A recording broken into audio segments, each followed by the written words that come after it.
Argentina যে 2-0 গোলে জিতলো অস্ট্রিয়ার বিপক্ষে, দুটো গোলই লিওনেল মেসির, তবে পেনাল্টি মিস সেগুলোর ঘটনা ঘটেছে। ম্যাচের মূল যে ঘটনা প্রথমেই ঘটেছিল পেনাল্টি পাওয়ার আগে, অর্থাৎ ফাউলটা, লাউতারোর যে ফাউলটা, আমরা একটু ভিডিও ক্লিপগুলো যদি দেখতে পারি, কারণ অনেকেই বলছেন যেটা হয় স্বাভাবিকভাবে ব্রাজিল সমর্থক থেকে শুরু করে তার বাইরেও আমরা যদি টেকনিক্যাল জায়গায় বলি, অনেকে বলছেন যে এটা ফাউল হয়তো হয়নি, এরকম কারো কারো মতামত থাকতে পারে, কিন্তু দুজন ট্যাকেল করেছিল। আমরা সেই জায়গায় যাওয়ার আগে একটু তাহলে ম্যাচ স্টার্টটাও একটু দেখে নিই। ম্যাচ স্টার্ট দেখে নিই আমরা। শট 12টা কতটা টাফেস্ট অপোনেন্ট ছিল আসলে Austria. Shots on target 3-2 Argentina এবং অস্ট্রিয়া। 54 বল পজিশনে আমরা দেখছি সেখানে, সুতরাং বলা যায় যে তারাও অলমোস্ট সেম 46।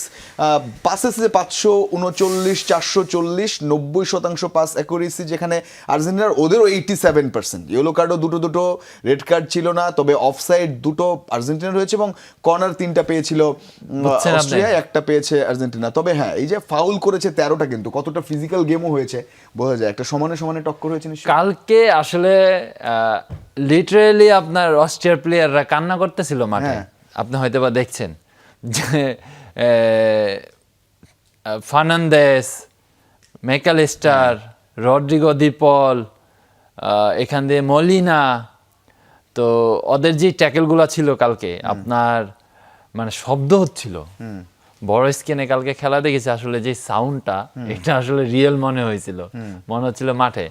তো এই যে এরকম যে মেন্টালিটি সেট এখন আর্জেন্টিনার, এবং তাদের স্পেশালি মিডল জোনটা, আপনি যদি আমরা যদি তাদেরকে ডিসকাস থেকে মিসিং করি, আসলে আমি মনে করব যে তাদের ছাড়া আর্জেন্টিনা টিম চলবে না। আপনি তাদের পারফরমেন্স এবং তাদের ডেডিকেশন, তাদের হার্ড ওয়ার্ক রেট, যেটা কিনা আসলে মেসির জন্য ভেরি ইজি। তো সেই ক্ষেত্রে আমি বলবো অস্ট্রিয়া কিন্তু কালকে আসলে ম্যাচটা একটা সময় যে আমার মনে হচ্ছিল যে গোল দিয়েই ফেলবে। 2-3টা সুযোগ কিন্তু আপনার ক্রিয়েট করেছিল ফার্স্ট হাফে। তো সেই ক্ষেত্রে আপনার যেটা আমরা জানি সবসময়, একটা চান্স পাইলে মেসি একটাই গোল করে দেয়, এরকমটাই করেছে। তারপরে তারা ম্যাচ থেকে আউট হয়নি, কিন্তু সেকেন্ড হাফে শুরুটা কিন্তু তারা ভালো করেছেন।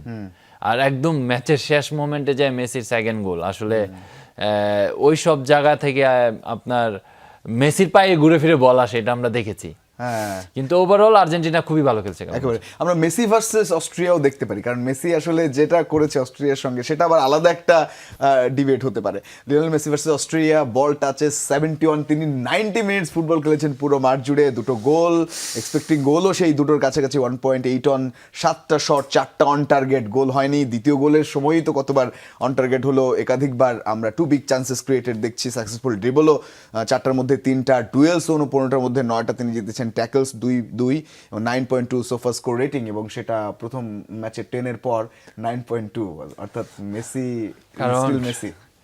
9.2, এটা মানে এই রেটিং কিন্তু ভাই একদম মানে লাইক এখন হালান করবে, এমবাপে করবে, এই এজের প্লেয়াররা করবে, কিন্তু সে কন্টিনিউ মানে তার পারফরমেন্স যে এরকম একটা লেভেলে রেখেছেন ধারাবাহিকভাবে, আসলে এই লেভেলটা মানে আসলে তার জন্যই স্যুট করে।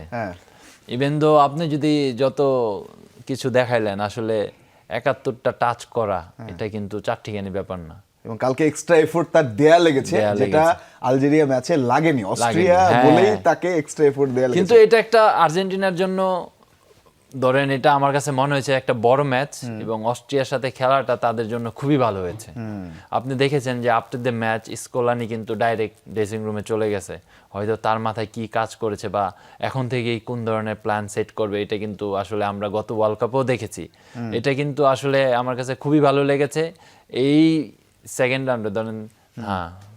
আর এই যে হিস্ট্রি, মানে players two score 4+ goals in 3+ world cups, সেখানে 14তে 4 গোল, 22-এ 7 গোল, 26-এ এখন পর্যন্ত তো 4 নয়, এটা 5 হয়ে গেছে, এটা প্রথম গোলের পরের রেকর্ড। এবং তারপরে তিনি এগোচ্ছেন তার মতো করে। ক্লোসা 2-এ 5 গোল করেছিলেন, 6-এ 5 গোল এবং 10-এ 4 গোল। সুতরাং 4 গোল প্লাস হওয়াটাই তো ওয়ার্ল্ড কাপে একটা কঠিন হয়ে যায়।